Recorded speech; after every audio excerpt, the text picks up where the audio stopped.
Well, I would like to once again welcome you here to Williams this beautiful Sunday morning. For those of you who may not know me, my name's Greg Morgan. I'm one of the associate pastors here at the church, and it is an absolute joy to be able to bring the message to you this morning. A little while back, I heard a story about a young boy who was working on a report for his history class, and he came across something that kind of stumped him, so he decided to ask his dad for some help. So he said, "Dad, can you explain to me how wars start?" And his dad said, "Well, sure, of course. Let's take the First World War as an example. See, it started whenever Germany invaded Belgium." Well, immediately the man's wife interrupted the man and said, "Tell the boy the truth. The war started because somebody was murdered." Well, then the man shot up indignantly and said, "Are you answering the question or am I?" So the wife turned her back on her husband in a huff and stormed out of the room, slamming the door behind her as hard as she could. And then when the plates had finished rattling in the cabinets, the boy looked up to his father and said, "You don't have to tell me anymore, Dad. I think I know now." Upon reading this passage that we have today, I was really struck and kind of zoomed in towards the end where it talks about people turning their weapons into farm equipment and no longer learning war but knowing peace instead. Now, I couldn't help but think about the holiday season that we're in. That's right, Thanksgiving and Christmas. It's such a wonderful time of year. It's my favorite time of year. I love the cookies and the candy. Big surprise, right? I love the hot chocolate. I love the beautiful decorations and the lights. I love the beautiful music that we sing. There is so much to enjoy about this season. But there are so many people who don't like it because there's so much pressure and expectation that comes with it. It's a really stressful time of year for so many. In fact, for a lot of people, anxieties go up so much that depression rates increase, suicide rates increase, divorce rates increase. It can be a tough time for a lot of people. You got to budget appropriately to make sure that you get everyone on that shopping list and don't forget anybody. You got to sit down and think about what gifts you're going to get so-and-so to make sure that you're not spending money on something that they're not even going to want. You got to worry about cleaning your house for when you invite people over and planning a meal for 86 family members that will inevitably come from every corner of the known world. It can be really stressful because you got to do that back to back too. End of November for Thanksgiving, then again at the end of December for Christmas. That's a lot. And who knows what's going to happen when family gets together. Sure, it could be a time of absolute joy and merrymaking and fun, good times and reminiscing. Or it could be total chaos. Smelly Uncle Larry can decide that he doesn't want to let sleeping dogs lie, and he drags up the oldest family feud he can think of. Or maybe dear cousin Lucy, whose spiritual gift is finding your last nerve and hopping onto it. Maybe since you last saw her a year ago, she's picked up like 12 new annoying habits. Whatever the case may be, tension and conflict all have a way of kind of creeping into our houses around this time of year. And I'm not immune. It's happened in my family. In fact, I'll tell you, years ago, just when I was a smaller child, I can remember something like this happening. Now, it wasn't at Christmas time. It was during the summer. We were at a beach house in Galveston celebrating my grandparents' wedding anniversary. We were there for about a week, and we were having a great time. We were laughing, we were playing games, we were having fun when it happened. The feud of all feuds, the biggest family feud that we have ever had, and we still talk about to this day sometimes. All was fine. And then we got into this huge argument that absolutely separated us to different sides of the house. Literally separated us in fractions, a split down the middle, leaving no man's land in between, which you didn't cross. What was the feud about, you ask? Can't make this up. Whether or not the word napkin was spelled beginning with a silent K. None of you get to ask me which side I was on. I had not yet gotten my master's degree. It was a different time then. But truth be told, conflict is all over the place. Oh my stars, I can turn my TV to any station, any news channel, and learn all sorts of global conflict going on around the world. Economic instability, political unrest, religious turmoil. It's going into election season, even at the national level. I can turn to any news station, pick up any paper, and read all about how our nation is so insanely divided. There's tons of conflict and tension and turmoil. Tons of people picking up their weapons against others and fighting and tension. But thankfully, this passage is a messianic prophecy. Thankfully, it predicts the one coming who can bring peace and calm and unity to an otherwise turbulent and divided world. Now, in the New Testament portions of our Bibles, in the very first book and in the very first chapter, we read about a young boy who was born, a boy by the name of Jesus, who in his life and in his ministry will grow to fulfill this prophecy. Thousands gather by the multitudes. They flow to him to hear his parables and his teachings. People from various regions around, both Jews and Gentiles alike. When people come to meet him, to hear him, just to even see him, entire lives are changed and transformed. And Jesus judges. He judges matters both large and small. He gives judgment to the Pharisees and the Sadducees, who are the religious leaders, not just in Jerusalem, but for all of Judaism. And he even judges the small matters, like deciding the dispute between his disciples when they quarrel over who is the greatest and who will sit at his right hand in heaven whenever they get there. Here it is. Here's the fulfillment of the prophecy. Each thing listed that we read off, check, check, check. Oh, but wait. There's one thing I left out that I didn't mention. Oh, that pesky part about people laying down their weapons, about people no longer fighting and having war. Did that stop? No, not even close. In fact, it only got worse. Tensions increased. People didn't put down their weapons. They picked them up and turned them on Jesus. And that's part of the reason why they didn't accept Jesus as the Messiah, was because the Jews knew this prophecy. And they expected God to raise up a champion, a warrior who would be able to single-handedly take on the whole Roman Empire, who would free Israel from its reign and establish it as the one sovereign divine nation over the whole world. They didn't expect a poor nomadic man claiming to be God. So did we get it wrong? Was Jesus not the expected one? Is he not the Messiah? Well, of course he is. But maybe this prophecy isn't about his birth. Maybe this prophecy isn't even about his resurrection from the tomb. But maybe it's about his future coming, his second coming that he promised to his disciples whenever he said, I will come again, and I will once and for all establish my kingdom in this world, and I will judge between the wicked and the righteous, and I will put an end to all suffering, all injustice, all iniquity and difficult times. That's the day we look forward to for the fulfillment, the full fulfillment of all of these things. That's where the throne of God will once and for all be established as the one true throne, where every knee will bow down before him. It's the coming day of the Lord.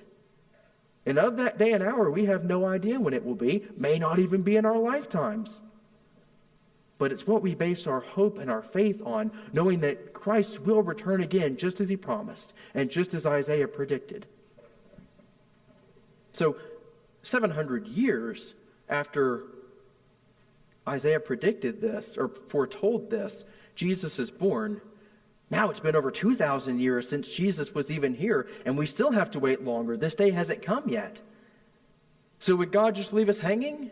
Do we just have to look at all the conflict around us and say, well, eventually at some point it's all just going to stop whenever Jesus returns. Guess we'll just have to deal with it now. See, I don't think so.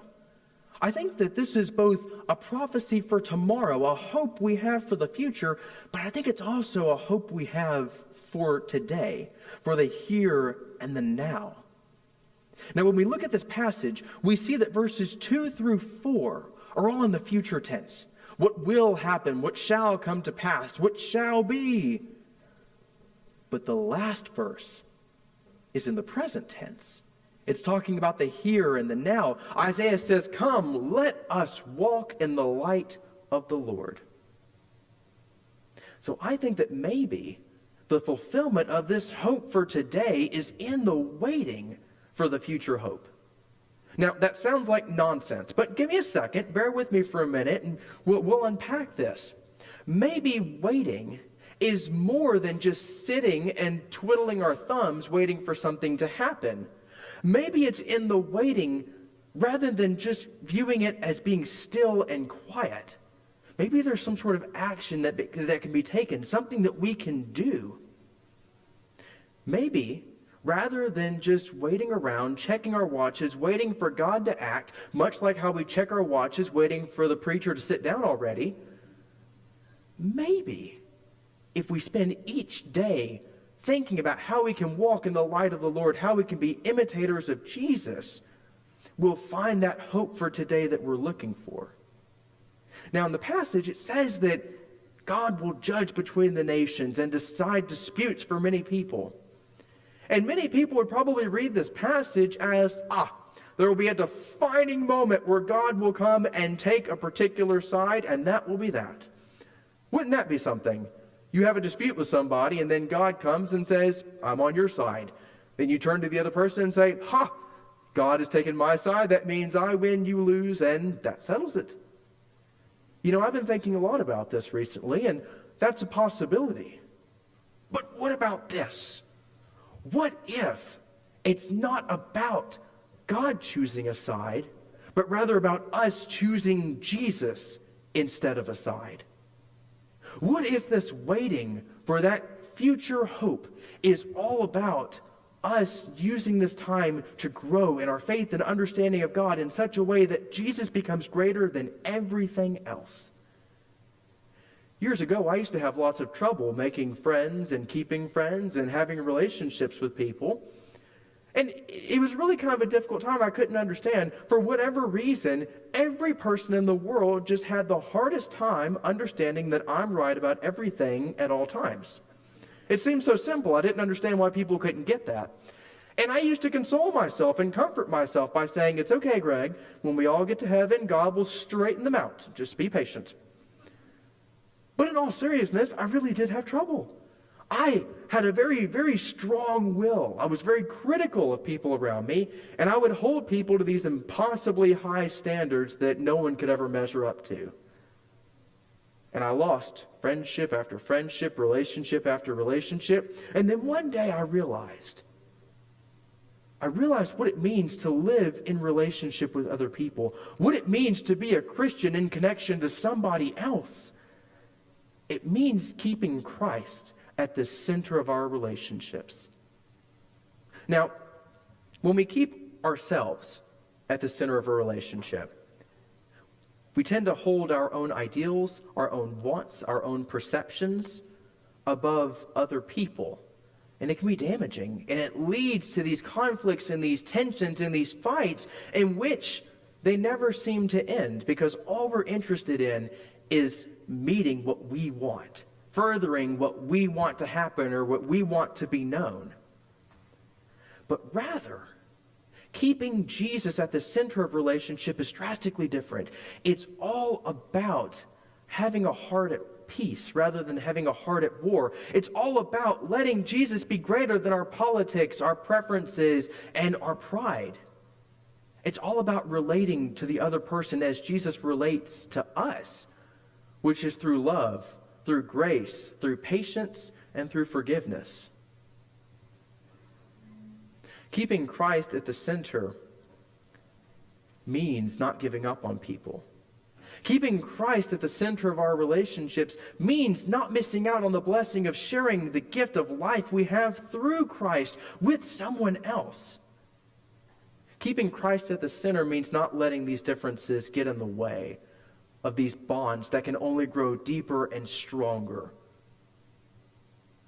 There's one particular story that has always struck me. I learned it whenever I was a history major back in college, and it's about something called the Christmas truce. Now, back during World War I, on Christmas Eve and Christmas Day in 1914, there were over 100,000 German and British soldiers all along the Western Front who agreed to a ceasefire for those 2 days.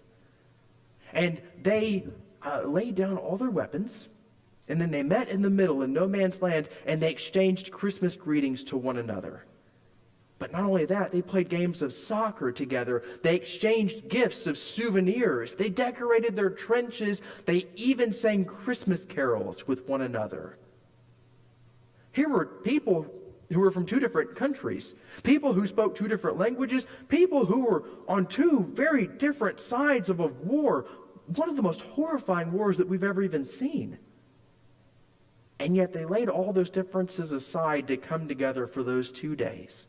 They let something else be between them that was greater than those differences, greater than those conflicts. And if it's possible for that, I definitely think it's possible for Christ to be able to break down any barrier, any wall, any conflicts we may have with those around us. Now, in terms of the national and global tensions and conflicts, I'm going to trust that to Jesus for when he comes again. I'm not sure that one small preacher can do much about that.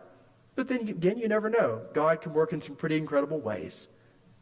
But I think that for the neighbors in our lives and our family and our friends and our distant relatives and even the random strangers we come across on Sunday mornings, I think that there is peace that can be achieved here and now. I don't think that this season has to be an anxious time if we keep our minds focused on Christ rather than on the anxieties of worrying about providing our needs and meeting them, rather than lifting that up to God and trusting him with it and just focusing on loving people. There will be testing and temptations every single day. The kids will say the wrong thing to get on your nerves. Our parents will be overbearing and tell us what to do, what not to do, how to do it, how not to do it. Our spouses may seem unappreciative of something we did or ungrateful or not recognize a need we have. But at the end of the day, Christ has to be what connects us to the other people so that we see them through love. Not as someone to meet the needs and wants that we have, but as someone to do life with, to share and connect with.